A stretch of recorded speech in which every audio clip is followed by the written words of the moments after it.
What's up, Frag Rush Twins Airsoft, coming at you with another unboxing video. We just picked it up today. It's a G&G, and we're gonna open her up and see what we got inside. I actually got a picture on the front already, just to give you guys a little teaser. We also have a couple on the front here that are just showing the different color options, unless of course you go for the standard black or gray. Now, just starting from the outside, the box, standard G&G packaging, solid. They have all their credos, everything on the box. Just a standard box. Pop the two little side tabs open. We are good to go. Inside, pretty standard. Yeah, instructions. You can see the black and the gray one, the originals in there. So that's pretty dope. Looking at the gun itself, jam rod escaped. Nice, short, little, really solid feeling. I like this. I like this a lot. See, I got the one with the red inline.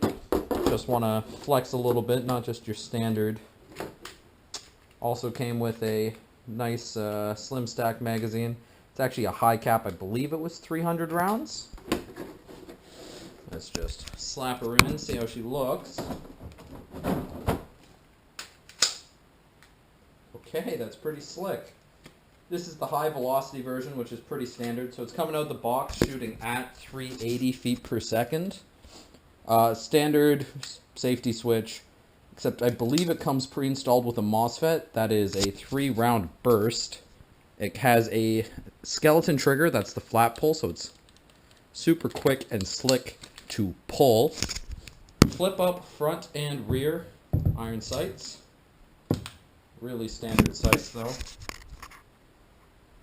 Adjustable up, down, left, right. Windage. Charge handle. It's the nice 2-finger skeleton charge handle. And that's how you get to your hop-up unit just inside. It's one of the nice, slick G&G turnstile hop-ups. One of those guys in there. The charge handle, the forward assist, it is just for show. Yeah, this thing is slick. It's tiny. It's tiny.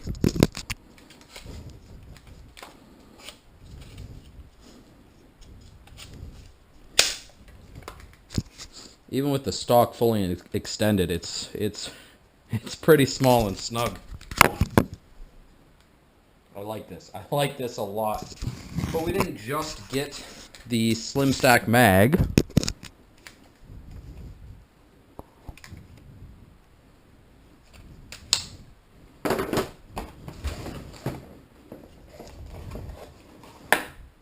We also got ourselves one of the 1,500 round drum magazines. Winds like that to put BBs in. The door to put BBs in, I believe. Yep, it's on the back there. That's interesting. Don't know how I feel about that. Now that's sleek. Y'all play Siege? That's Jackal's PDW9 right there.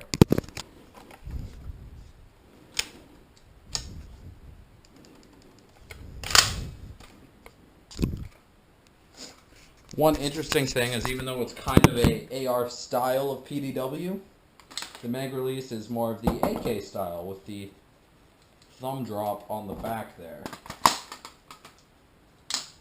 I don't know why they went with this style. I assume it was just easier for the mag style they were going with.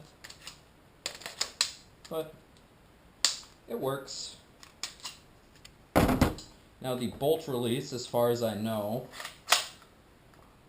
is just for show. I don't believe it locks.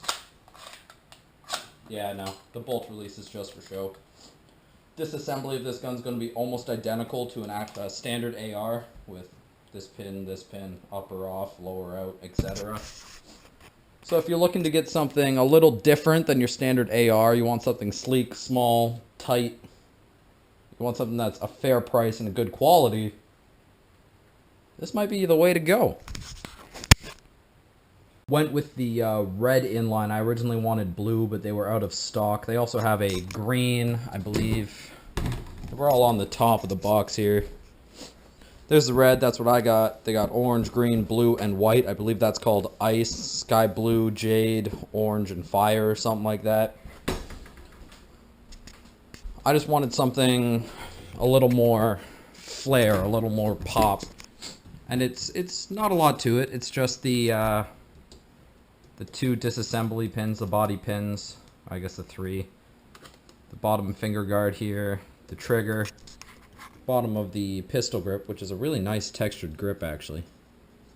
I like what they did there. The barrel, the outer barrel inside the handguard there, and the muzzle brake, as well as the charge handle, the bolt release, the like release door, and the forward assist. Other than that, the rest of the gun is the standard black version of the gun. But with the popularity of this gun showing up, there was a lot of people that wanted something small, compact, that also took their standard AR mags. So they make a variation of this gun. This one's the ARP9. They also make one that is called the 5.56, and it takes your standard AR mags, so your M4 mags. So if you're already running an M4 and you don't want to worry about buying more mags, definitely look at the 5.56 version, because then you don't have to buy mags.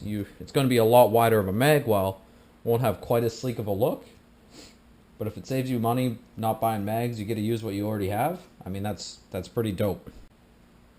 Now, one thing I do need to mention is it comes with M-lock rails on the sides and bottom.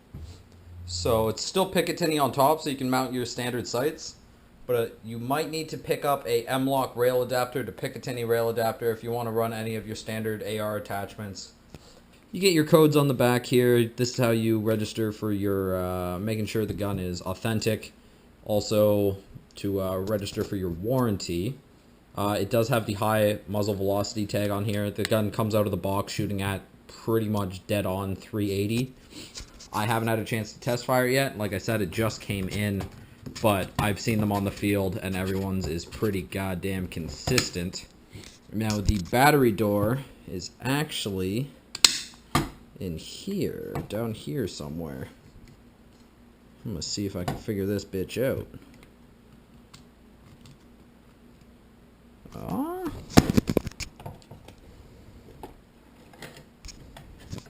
There we go. So it's pretty small back there. Don't expect to get anything bigger than a lipo. Odds are I'm going to be running my big old drone lipo that I run in my standard M4. I'll probably have to leave the stock all the way out and have the lipo sitting in this this big section here. But I think it should work. So don't expect to fit any huge batteries in there. Just tuck that cord back in. And the little door on the back here, all it was,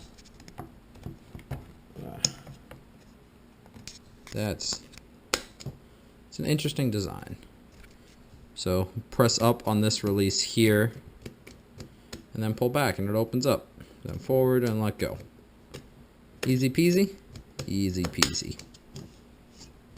Now the stock on this, it's polymer. Upper polymer, pistol guard polymer. Most of this gun is polymer. The handguard up front is actually, feels like aluminum, yeah, as well as the barrel, etc. And most of the internals are upgraded G&G parts, which is absolutely wonderful. I love G&Gs for the just the price to quality. Like you're not getting much better for what you're paying than with a G&G. My first gun was a G&G, and I still have it, still works. It's kicking. So I figured time to get another G&G, see if they still have that awesome mentality. Here we are doing a quick shooting test with the ARP by G&G. As you can see, I already have the box mag on. I tossed a couple M-lock rails on there, attached a foregrip to the front, and have a flashlight mount. Quick downsides with the gun is the M-locks are a little bit of a pain to work with, especially if you're new to them, and you have to have rail adapters because it does not come with rails for the top, for the sides or the bottom. Other flaws: the batteries casing. It's really small down bottom. You can only really use 7.4 slim lipos. I don't like 7.4 slim lipos. I like my big ass beefy drone battery. Luckily, I was able to make it fit just in the back section of the stock here, but I have to have the stock fully extended to have my battery in. I can always get smaller batteries in the future, but this is the battery I like to use. So we're going to do a quick shooting test just to see what the approximate feet per second is. I am using 0.25, so it's not going to be perfect math. What we're looking for is 360 to 380, and that'll be 380 to 400 on the if we were using a 0.2.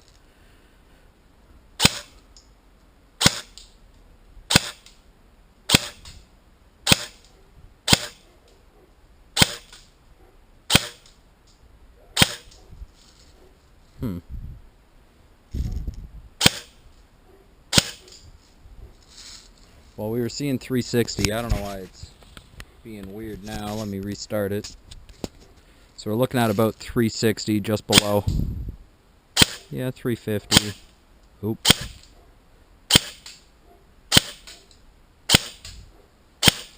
So yeah, we're looking at about 350 with a 0.25, so we're looking at about 380 with a 0.2.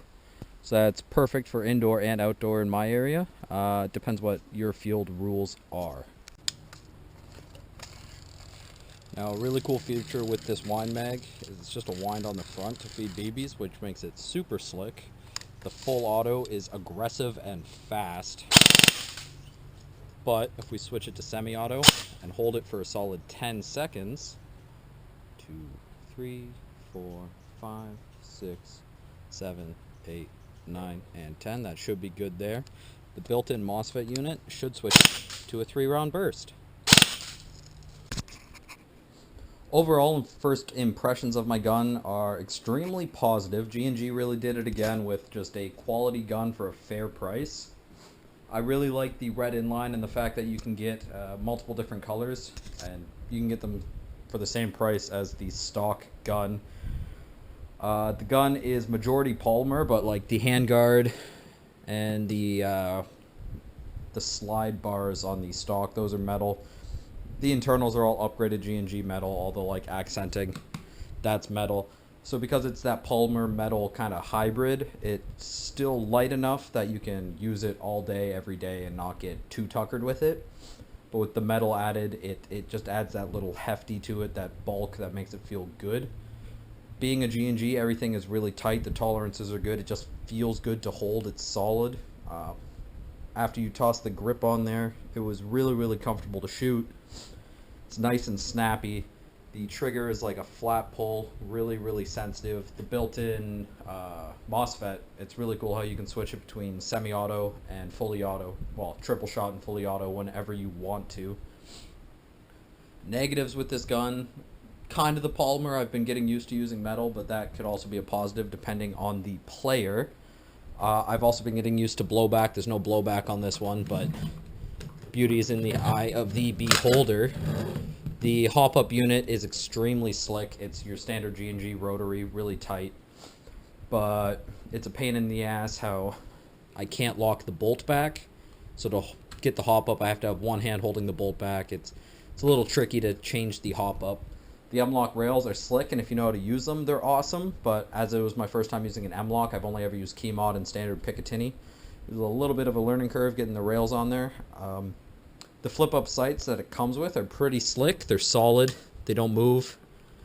I do prefer like Magpul where they're spring-loaded to shoot up, but that's just being nitpicky. Only real downside I could find whatsoever was the battery. How small the battery placement is. I almost wish that it was front-wired and I could just run a PEC box on the front like I do with my AR. But even that would look a little bulky, so I understand why they did what they did. And you can either just use the slim stacks or make it fit the way I did. Worst case, I could just zip tie it onto the back, still use the stock just fine, and then I would have whatever big size batteries I want. Even though it's kind of an AR style, it is a PDW. So the mag release is that AK style flick forward to pop the mag out, which I'm still getting used to. I was in the backyard and kept going, trying to hit that mag release, couldn't quite find it, not quite used to using it yet. But other than that, gun is sexy, just plain out sexy. I love the flash hider it comes with. It is counterclockwise screwed, so you can change it off, put a suppressor on there if you want. G&G sells some beautiful pink suppressors if you want to be fancy, fantastic out there, you know?